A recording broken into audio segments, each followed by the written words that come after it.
Bapak Ibu para jamaah salat zuhur sekalian yang disayangi Allah dan dicintai Allah, kita berada di bulan Rajab Al-Asham, bulan Rajab yang Asham. Arti Asham itu adalah tuli. Kenapa disebut bulan Rajab Al-Asham? Disebut bulan Rajab yang tuli, maksudnya kata ulama, karena di bulan Rajab ini seakan-akan Allah Subhanahu wa ta'ala tidak mau mendengar dari kesalahan hambanya. Oleh karenanya di bulan Rajab ini adalah bulan istighfar, bulan untuk bertaubat, dan Allah akan menerima taubat semua hamba asalkan dia benar-benar bertaubat, dan Allah tidak mau mendengar atau tidak mau memperdulikan berapa besar banyak dosa yang pernah dikerjakan oleh hambanya. Makanya disebut Rajab Al-Asham, bulan Rajab yang tuli, maksudnya Allah tidak mau menghiraukan berapapun besar dosanya seorang hamba, maka Allah akan mengampuni dosanya hamba tersebut selama dia bertobat dengan sebenar-benar taubat. Oleh karena itu di kesempatan bulan Rajab ini yang dikenal dengan bulan istighfar, dianjurkan bagi kita untuk sering-sering beristighfar, meminta ampun kepada Allah Subhanahu wa ta'ala. Karena kita yakin seyakin-yakinnya siapapun kita ini pasti berdosa, pasti pernah melakukan kesalahan, baik kesalahan yang kita kerjakan sengaja atau tidak sengaja, dalam keadaan sadar atau tidak sadar, di hadapan orang lain ataupun dalam kondisi sendiri. Yakin seyakin-yakinnya kita ini banyak berdosa. Nah, semua orang pada umumnya berdosa, tapi sebaik-baik orang yang berdosa adalah orang yang bertaubat. Taubat ini hukumnya wajib bagi seorang mukmin yang pernah melakukan dosa tadi, dan diwajibkan untuk bertaubat dengan segera. Jangan melambat-lambatkan untuk bertaubat. Tetapi Al-Imam Nawawi, Muhammad bin Sharaf An-Nawawi Asy-Syafi'i, beliau mengatakan bahwa apabila ada seseorang melakukan dosa, wajib bertobat, dan taubatnya itu akan diterima apabila terkumpul 3 syarat. Dan 3 syarat ini adalah dosa yang dia lakukan hubungannya kepada Allah Ta'ala.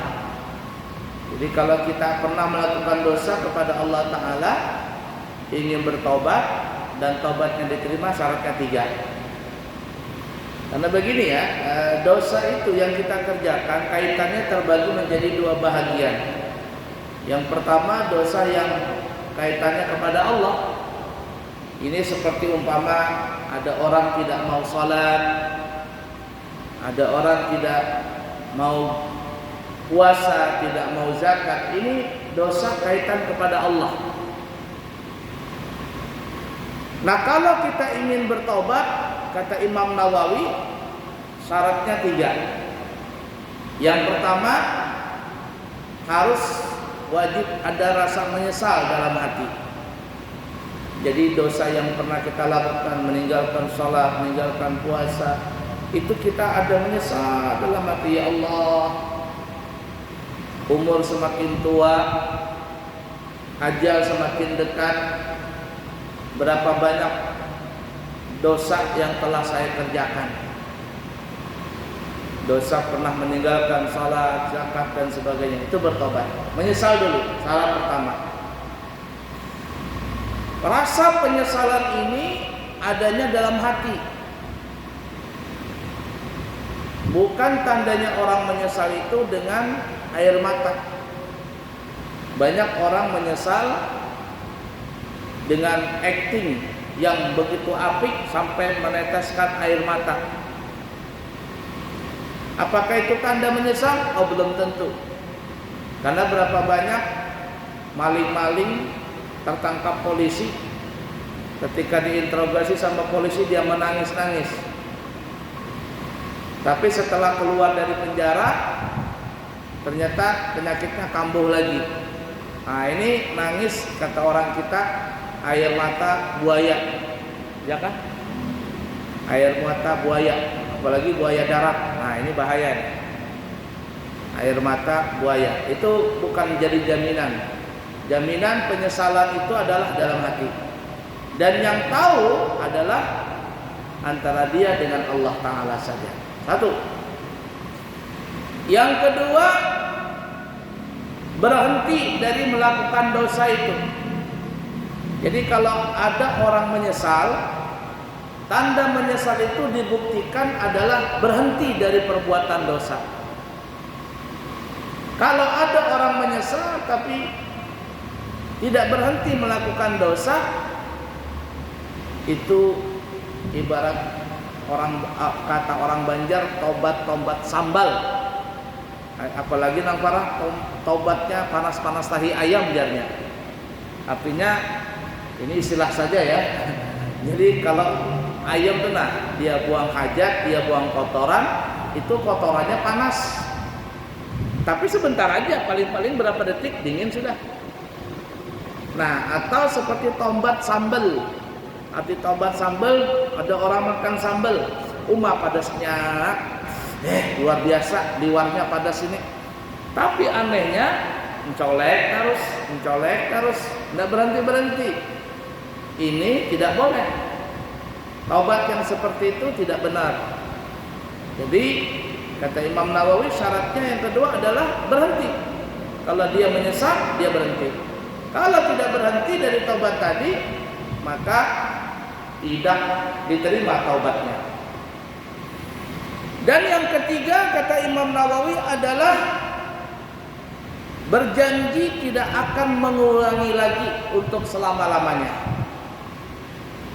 Tidak mengulangi lagi untuk selama-lamanya. Jadi menyesal, berhenti dari dosa tadi, dan berjanji tidak mengulangi lagi. Kalau seandainya ada seseorang melakukan perbuatan dosa, lalu dia berhenti, saat itu dia berhenti, sebulan, 2 bulan, 3 bulan berhenti, tapi dalam hatinya dia akan mengulangi dosa itu. Itu yang seperti kita contohkan tadi, ada orang masuk di penjara, ditangkap polisi melakukan suatu dosa, ya karena dia mabok atau mencuri atau apa. Di hadapan polisi dia menangis, di hadapan hakim dia menyesal. Nah, kemudian dia masuk penjara. Tapi di penjara ini dalam hatinya ingin melakukan kembali perbuatan itu kalau keluar dari penjara. Dia tidak bisa melakukan dosa yang sama karena dia di penjara, tidak ada kesempatan. Nah, tapi kalau keluar dari penjara katanya, nanti mau mencuri lagi, mau ngerampok lagi, mau narkoba lagi. Ada nggak seperti itu? Nah, banyak seperti itu. Yang parahnya di penjara tetap melakukan dosa. Ada orang narkoba ditangkap polisi. Di dalam penjara, ternyata masih bisa dia narkoba. Ketika dikunjungi temannya, dikirimi obat, narkoba di penjara. Yang parahnya jadi pengedar lagi di penjara. Dan ketika keluar, ngulangin lagi dosanya. Maka yang seperti ini, taubatnya orang itu tidak diterima. Jadi syarat taubat kata Imam Nawawi, kalau dosa itu kaitannya kepada Allah, syaratnya 3.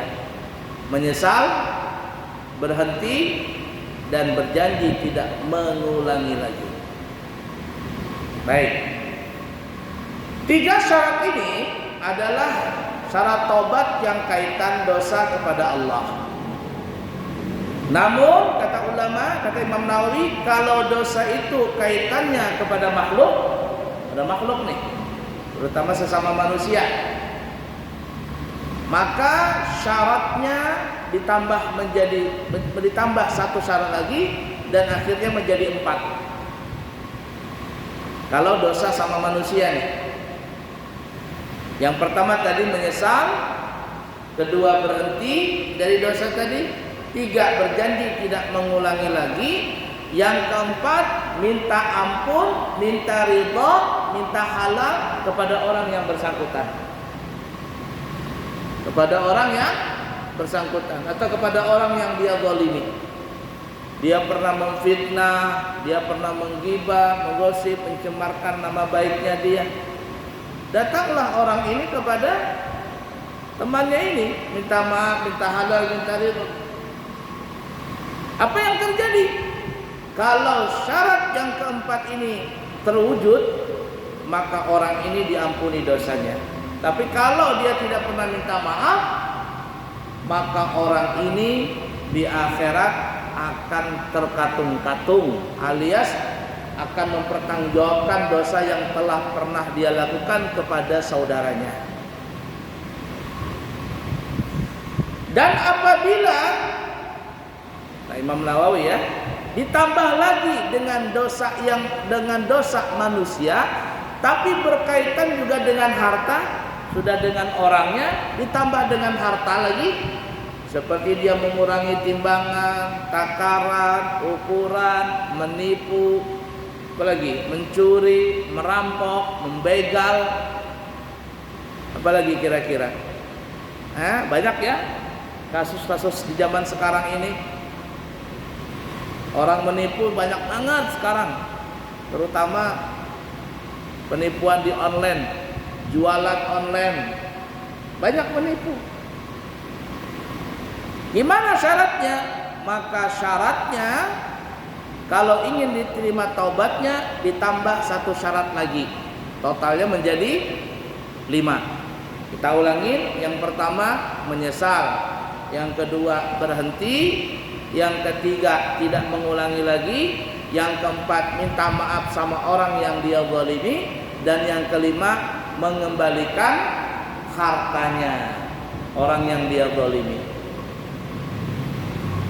Nah, makanya kan ada ini bukan kampanye ya, bukan kampanye.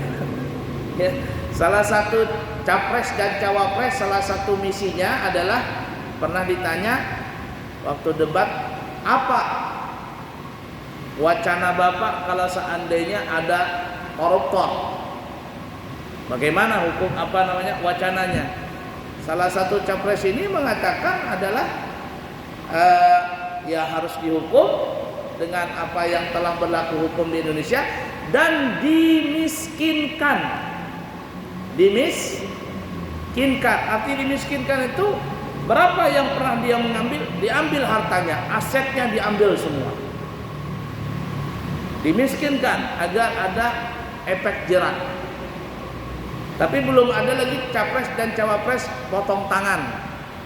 Ya, coba kalau ada orang yang korupsi ketahuan umpama dengan nilai yang disepakati, potong tangan. Belum ada lagi. Apalagi potong kepala, belum ada lagi. Makanya bedanya kita sama di luar negeri. Kalau di Cina orang korupsi potong kepala.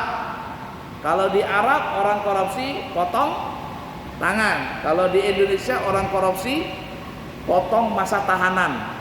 Ya, masuk penjara, disogok lagi orang-orang yang berkaitan dengan itu.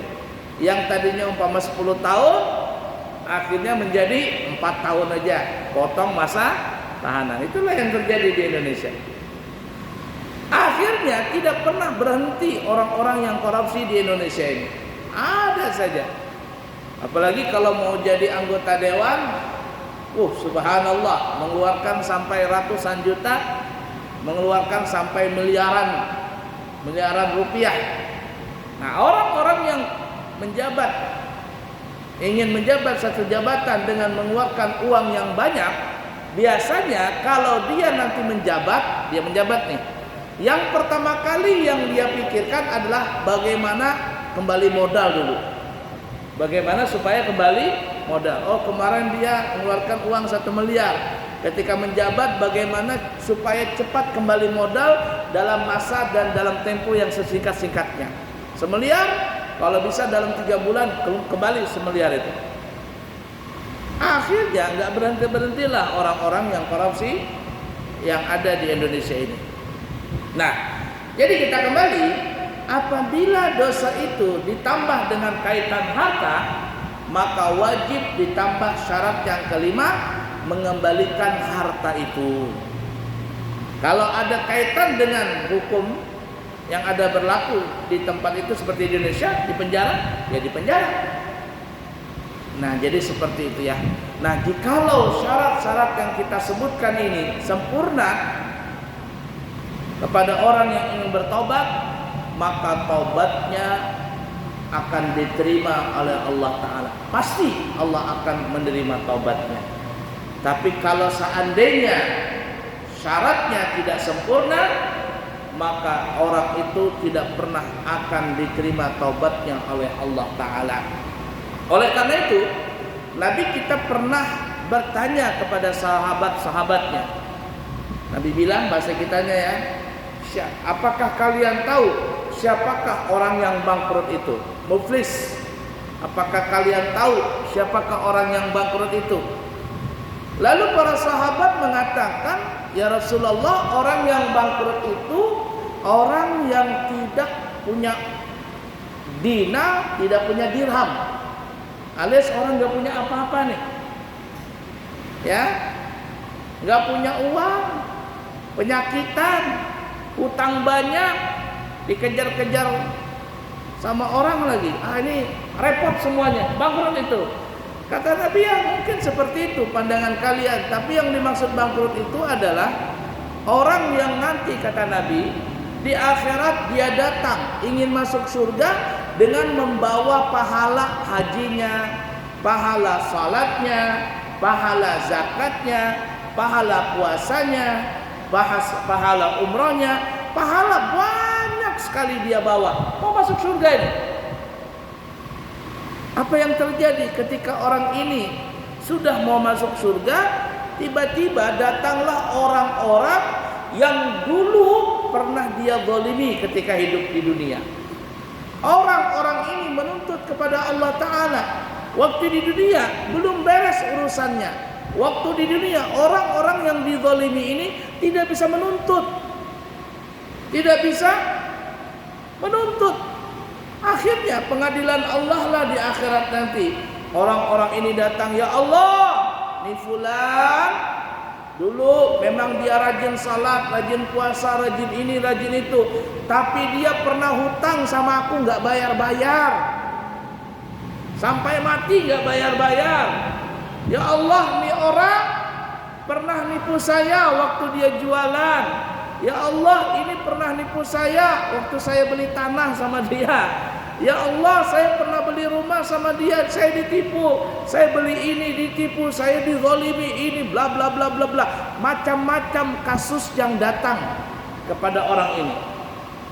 Akhirnya apa? Kata Allah, di akhirat tidak lagi bisa diganti dengan uang. Lalu apa? Kata Allah, kalau begitu pahalamu limpahkan, transferkan kepada orang-orang yang telah engkau zalimi ini. Ada yang hutangnya belum dibayar berapa juta, 50 jutaan. Ganti dengan pahala, diambil pahalanya, tak taruh kepada orang yang A. Kamu apa? Saya ditipu waktu jualan, berapa? 100 juta. Kembalikan 100 juta. Berapa uang? Enggak, berupa pahala. Tuh. Terus sampai akhirnya pahala orang yang tadi mau masuk surga habis, nggak ada lagi. Tapi orang-orang yang dia zalimi masih datang, masih banyak. Lalu apa yang terjadi? Tidak punya pahala lagi. Kalau begitu kata Allah, dosa-dosa kalian limpahkan kepada orang ini. dosanya orang yang pernah dicuri, hartanya pernah dizalimi. Nah, taruh sini, ambil. Dikasihkan ke orang yang tadi mau masuk surga. Apa yang terjadi? Akhirnya yang tadi orang ini mau masuk surga ternyata tidak bisa jadi masuk surga dan akhirnya masuk ke dalam neraka. Inilah kata Nabi orang yang bangkrut. Ibarat kata pepatah, sudah jatuh, tertimpa tangga, tersiram cat lagi, kemudian apa ya? Konslet lagi, habis semuanya. Nah, oleh karena itu, mumpung kita masih hidup di dunia ini, kita tidak tahu kapan kita meninggal dunia dan siapa yang duluan pulang untuk menuju akhirat. Mumpung masih punya kesempatan dan mumpung di bulan Rajab yang mulia ini, mari kita bertobat kepada Allah Subhanahu wa taala, baik dosa yang berkaitan kepada Allah, apalagi dosa yang berkaitan kepada makhluk Allah taala. Supaya apa? Supaya nanti kita di akhirat tidak ada sangkut paut lagi dengan siapapun juga. Para jemaah sekalian yang disayangi Allah dan dicintai Allah, mungkin sampai sini saja yang kami bisa sampaikan. Namun sebelum kami tutup, ada sedikit informasi. Yang pertama, kami di pesantren Al-Islami Nur Anwar insyaallah siap menerima santri baru angkatan Ula, Ustaz dan Ulya, yakni SD, SMP dan SMA. Pesantren kami lengkap, semua jenjang ada, ijazahnya lengkap dan bisa sekolah, melanjutkan sekolah kemanapun juga. Dan kita terima dari umur 7 tahun asalkan mandiri. Siapa tahu Bapak Ibu, para jamaah punya anak, cucu, keponakan, keluarga dan lain sebagainya. Apabila dia niat ingin menjadi ulama, maka insya Allah kami siap untuk menerimanya sekolah di pesantren kami. Yang kedua, kami juga membuka layanan umrah. Siapa tahu ada yang kepingin berangkat umrah, kami buka dengan harga 32 juta rupiah. Jangka waktu perjalanan Balikpapan, Surabaya, Saudi PP sampai ke Balikpapan totalnya kurang lebih 15 hari. Jadi kalau ada yang kepingin berumrah dengan harga 32 juta sudah dari Balikpapan, kami siap membantunya. Dan siapa yang kepingin berumrah di bulan Ramadan, kami juga siap untuk menerima pendaftaran umrah di bulan Ramadan dengan harga yang spesial. Dan siapa tahu ada juga yang kepingin berangkat haji tahun 2024 langsung tanpa mengantri, kami juga membuka layanan tersebut dengan harga 195 juta rupiah. Mungkin ini yang kami bisa sampaikan, yang baik dari Allah, yang buruk dari pribadi. Minta maaf, minta ampun. Subhanakallahumma wa bihamdika asyhadu an la ilaha illa anta astaghfiruka wa atubu ilaik. Wa akhiru kalam, wassalamu alaikum warahmatullahi wabarakatuh.